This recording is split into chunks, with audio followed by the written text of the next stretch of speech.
toda a massa daquele objeto, ela é comprimida num ponto do espaço onde o volume tende a zero. A densidade daquele objeto tende ao infinito. O Sol ele vai começar a crescer, vai engolir Mercúrio, Vênus, Terra. Então, supernova é uma implosão seguida de uma explosão de uma estrela muito grande. Tá, mas aí o que acontece na prática? Não tem mais volta. Passou o horizonte de eventos, ela desapareceu. A gente consegue ver buracos então negros? vamos lá. O buraco negro em si, a gente nunca vê ele. A força gravitacional dele é tão grande que nem a luz consegue escapar. E os supermassivos, ele tem bilhões de vezes a massa do Sol. Então a tendência é, num tempo, eles engolirem tudo. Exatamente.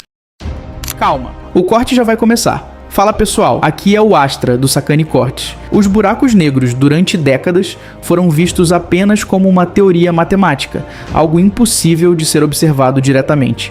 Mas hoje sabemos que eles são reais e muito mais misteriosos do que qualquer ficção científica. Eles desafiam as leis da física, distorcem o espaço e o tempo e levantam perguntas que até hoje continuam sem resposta. Já parou para pensar como eles surgem?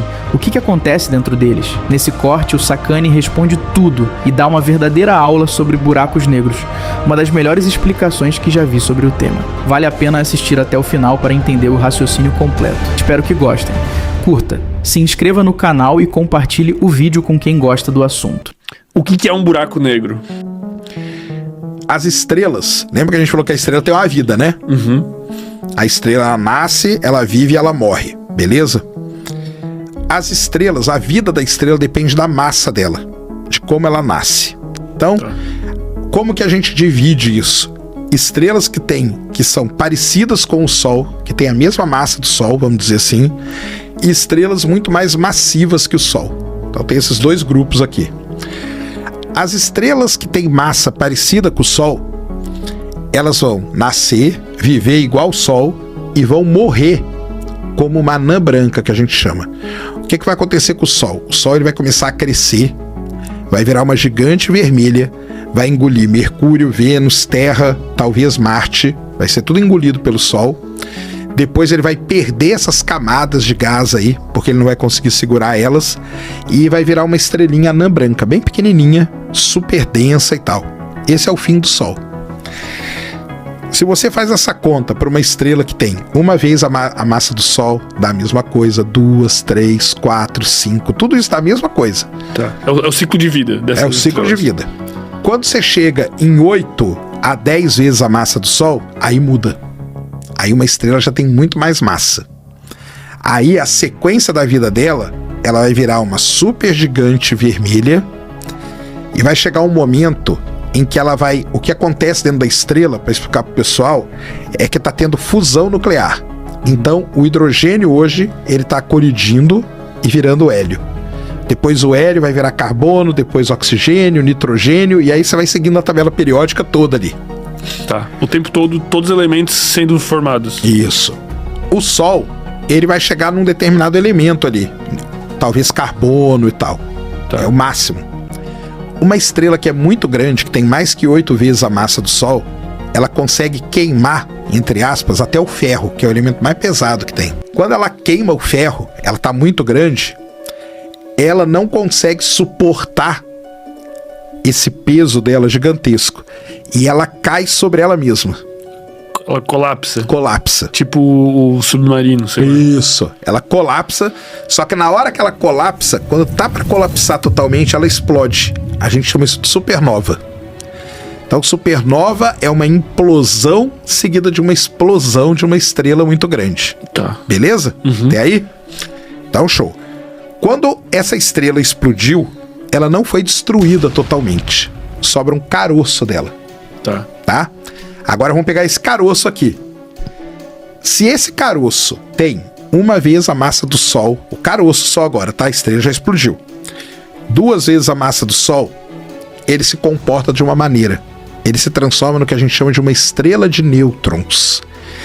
O interior desse caroço, ele vira uma sopa de nêutrons e tal, de átomos, e vira um negócio, entendeu?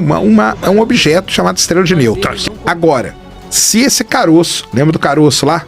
Se ele tem mais que 3 vezes a massa do Sol, beleza? O caroço, ele não consegue se suportar. e ele colapsa. Tá. Só que ele colapsa totalmente, virando um buraco negro. Então, isso é que é um buraco negro. Tá, mas o que quer dizer isso? Tipo, ele colapsar totalmente, ele... A estrela, ou esse caroço que resta, para ele sobreviver, precisa ter um equilíbrio que a gente chama. Tá. A pressão de radiação, que é de dentro para fora, tem que ser igual à gravidade, que é de fora para dentro. Tá, entendi. Quando tá equilibrado, a estrela tá lá. Quando um deles vence, acontece alguma coisa. É tipo como se fosse pressão, literalmente, exatamente. num submarino, numa garrafa. Isso aí. Sei lá, tá. Quando a pressão de radiação ela é muito pequena e a gravidade vence, você colapsa esse objeto. Entendeu? Então aquele caroço, ele colapsa sobre a gravidade. Toda a massa daquele objeto, ela é comprimida num ponto do espaço onde o volume tende a zero. Tá. Entendeu? Entendi. E aí, existe uma fórmula bem facinha que é de densidade. Densidade é massa sobre volume. Na matemática, se alguma coisa tende a zero, e você... Não existe divisão por zero, beleza? Sim. Mas existe tender a zero. Se ela tende a zero, a densidade daquele objeto Tende ao infinito. tende ao infinito. Então é isso que acontece. Isso é um buraco negro. Mas aí o que acontece na prática em volta disso? Porque Isso aí. O que acontece é o seguinte: se a densidade dele tende ao infinito, ele faz uma deformação gigante no espaço-tempo. Lembra lá que tem mesmo as sendo um bolinhas? ponto muito pequeno, Mesmo sendo um ponto, mas é de densidade infinita, cara.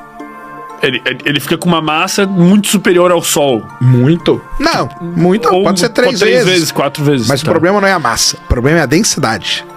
Entendeu? Entendi. Então, o Sol, ele deforma o espaço-tempo de uma certa maneira. Um buraco negro, ele cria, aí que vem o nome, né? Basicamente, é como se ele criasse um rasgo nesse tecido. De tanto que ele deforma, ele cria um rasgo ali. Tudo isso que eu expliquei é a origem do buraco negro. Tá. Só que esse buraco negro, lembra que eu falei que ele nasce da morte de uma estrela? A gente chama ele de buraco negro estelar.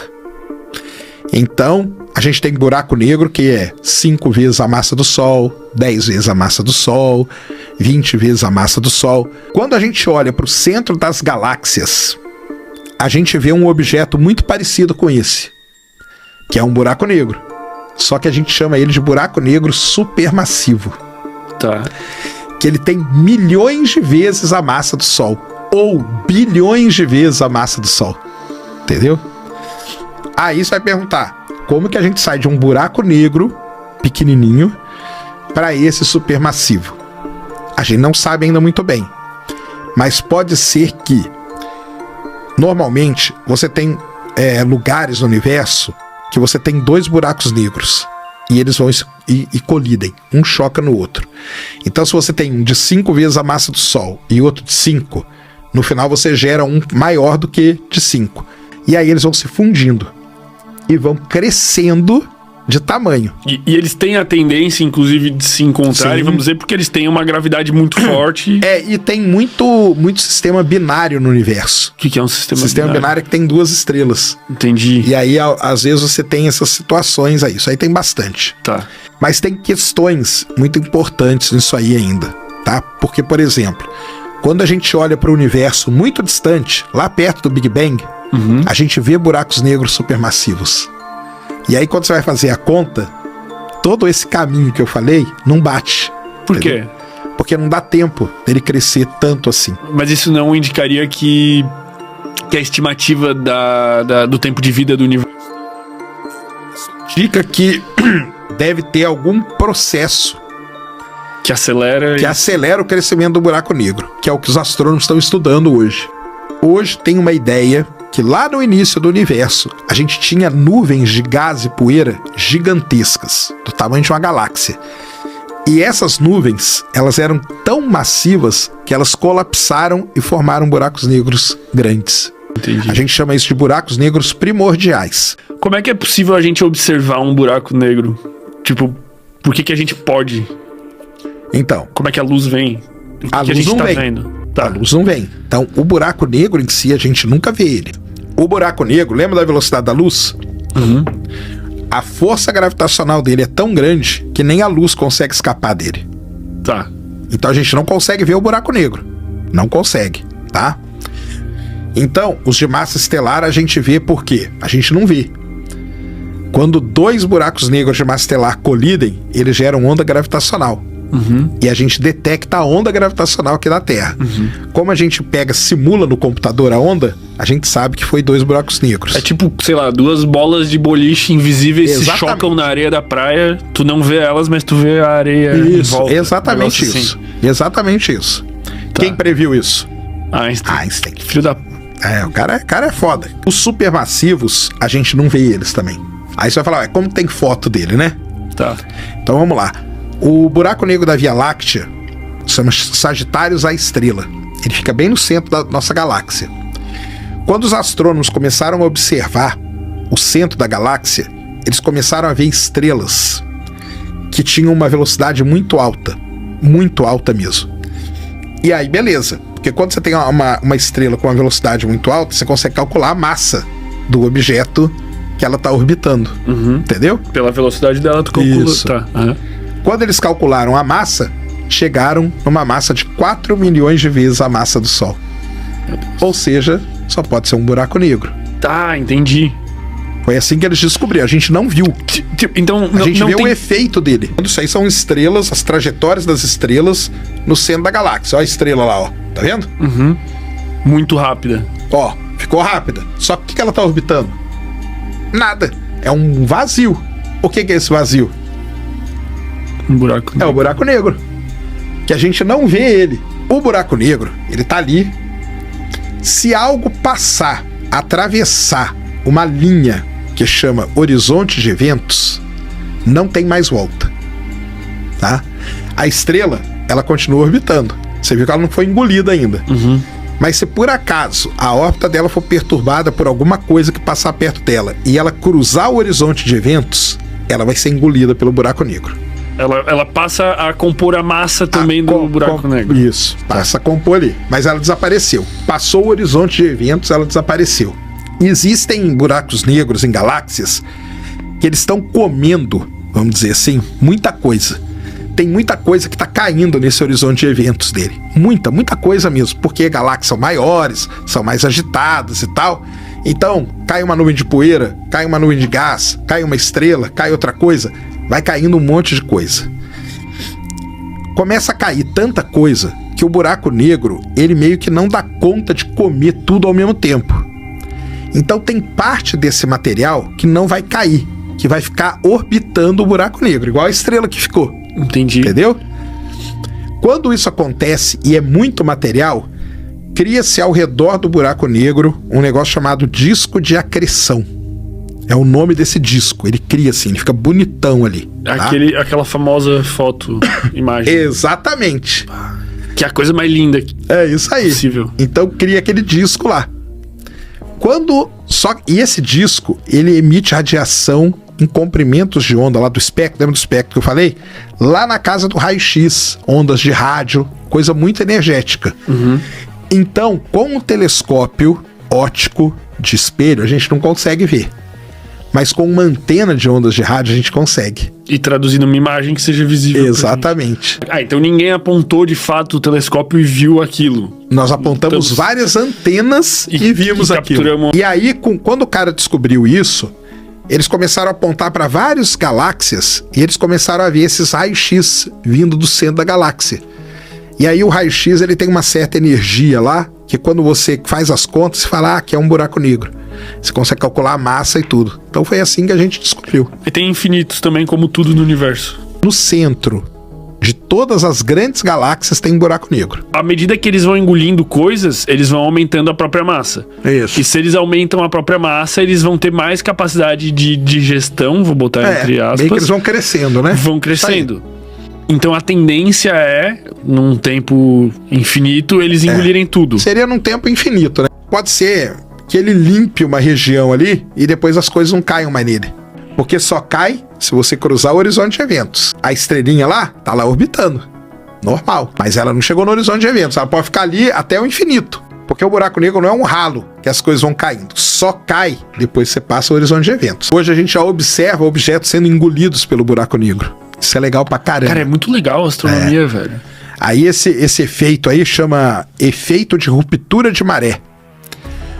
Você tem um buraco negro, você tem a estrela aqui. Imagina aquela estrelinha lá. Vamos supor que alguma coisa, uma outra estrela, perturbou a órbita dela. E ela encostou no horizonte de eventos. Ela é engolida. Só que ela não é engolida direto. Ela é puxada, ela é espaguetificada, que chama. Tipo, se desintegra? Ela é engolida igual um espaguete. Ah, ela vai sendo... Exatamente. Entendi. Ela vai espiralando ali até... E quando acontece isso, e você está observando o buraco negro com o espectro, no espectro você vê um pico gigante assim. Aquele pico quer dizer o momento que a estrela foi engolida. Então hoje a gente já observa estrelas sendo devoradas por buraco negro. Esse corte foi uma das melhores explicações sobre buracos negros que eu já vi. Sempre que assisto a esse trecho, fico impressionado com a forma como o Sérgio consegue transformar um tema tão complexo em algo fácil de entender. Agora eu quero saber, o que mais chamou a sua atenção nesse tema? Deixe sua opinião nos comentários, inscreva-se no canal e compartilhe este vídeo com quem também gosta dos mistérios do cosmos. Eu sou o Astra e nos vemos no próximo corte.